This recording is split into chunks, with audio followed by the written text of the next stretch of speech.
If you are looking to buy your first hardware synthesizer, this is the video for you. I'm going to break down everything you need to know before you get one, how to narrow your search down and ultimately decide on which synth to get, and some things that I really wish I had known when getting into the synth world. First of all, I want to touch on the purpose of that synth. What is your goal in buying this thing? Because what you intend to do with the synth will help inform which synth you end up getting. Some common examples might include recording, so just recording a synth into a DAW and layering that up to create a song that way. The purpose might be to get a really unique sound, whether that's something that really sounds analog or just a really unique form of sound design that you can't really find anywhere else. Or maybe you want a hardware synth for live performance, and even this can kind of split off into two separate use cases.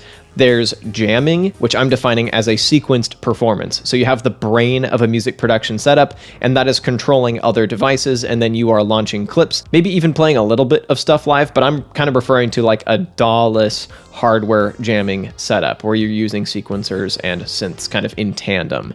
There's also the use case of just playing it as a keyboardist, and that's going to have some different stipulations that you'll want to look out for. And regardless of which of these methods you choose, the main draws for getting a dedicated hardware synth are going to be the innate sound quality and the hands-on control, at least in my opinion. There are other reasons that you would want to get it as well, but those are going to be the big two that are going to be the differentiator for most people. Plus, the third one is just that it's not a piece of software or it's not something driving software, it's a physical object, and sometimes people just want to get into the challenge of making music completely without a computer, which is totally understandable. So with all that out of the way, let's start talking about what you really need to know when looking for a synthesizer. And the first difference that we're going to contrast is analog versus digital. A lot of us, and probably even some of our parents, have grown up hearing analog synthesis in a lot of different kinds of music, both retro and modern. We've come to really like the sound of analog synthesis, and so it continues to be very popular, and that's for good reason. Back in the day, analog synthesizers used to be a lot more finicky than they are now.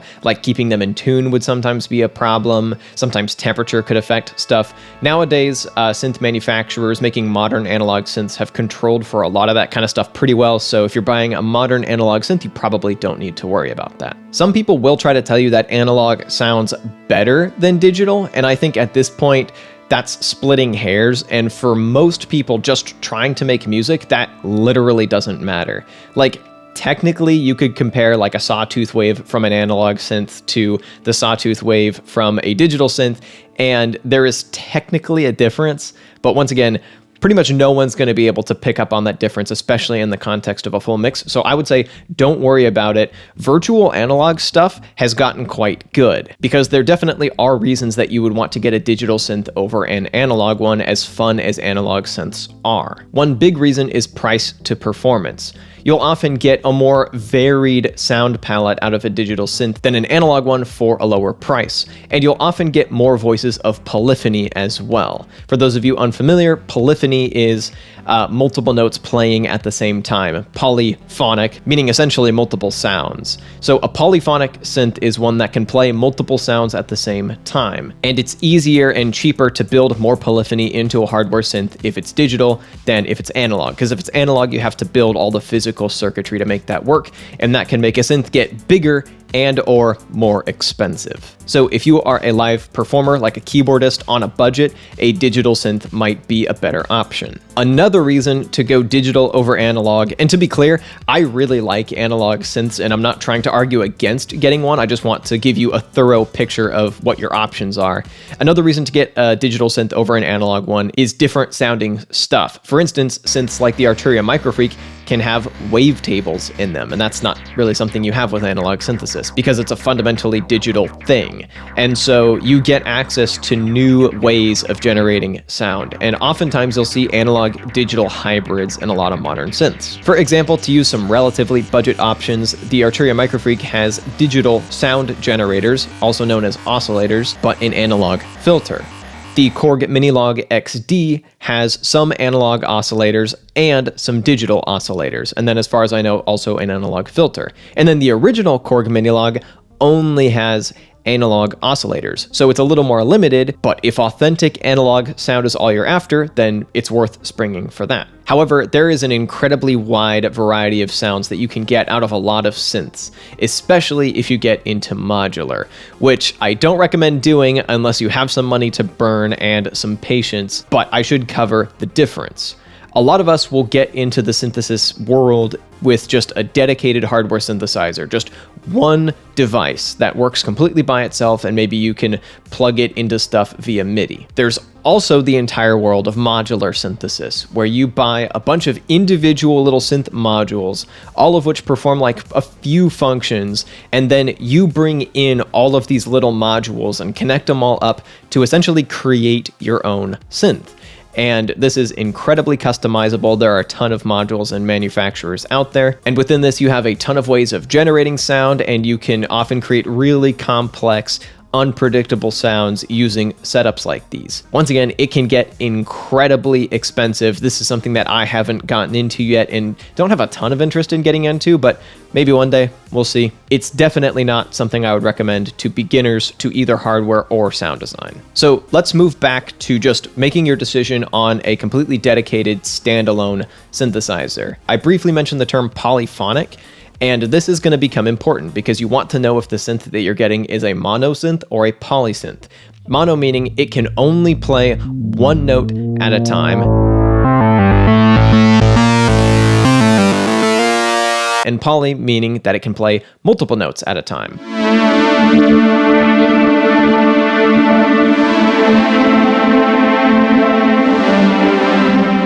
There's also paraphonic, which the definition of that kind of changes depending on the synth, but essentially it means that you can play multiple notes at once, but they can't really bleed into each other. So you could play a chord where all 3 or 4 notes play all at once on a paraphonic synth, but then when you play the next chord, it just cuts off all the previous notes and starts everything over.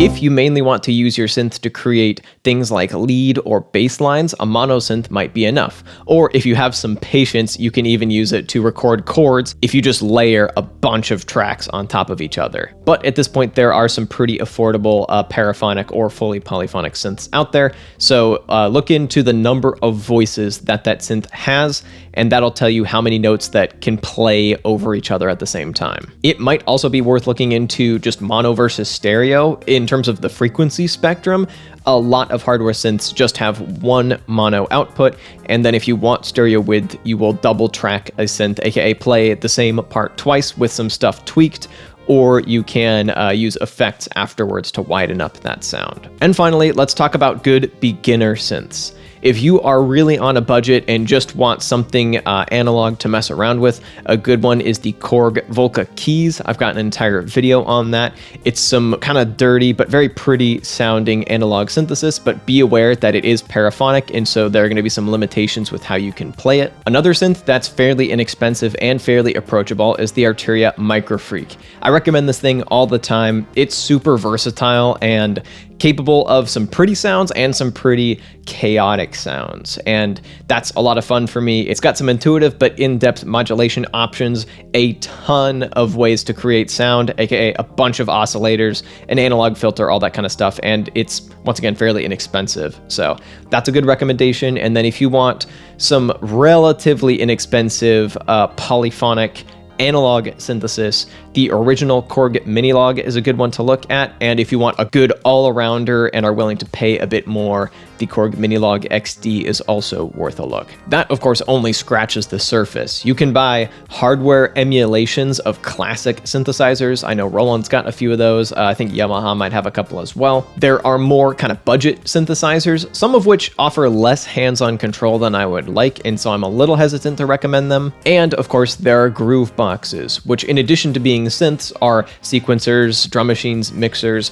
all in one. They're entire song creation devices. So these are devices like the Innovation Circuit, the Roland MC101, and a ton of others. That's what I've put an emphasis on this channel, so I've got a bunch of videos on those as well. But those are often very capable polyphonic digital synthesizers in their own right. And of course, you can get way into the really expensive territory for incredibly powerful hardware synthesizers, many of which are fully analog, offer a ton of voices, a ton of features, a ton of ways to shape your sound and create stuff that no one's ever heard before. I would be very careful about lusting after gear.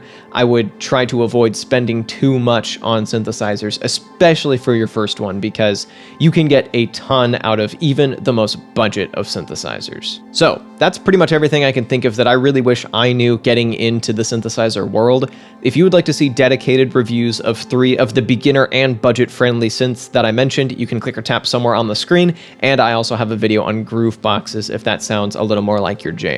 Thank you so much for watching, and I'll be back with a new video in a little bit.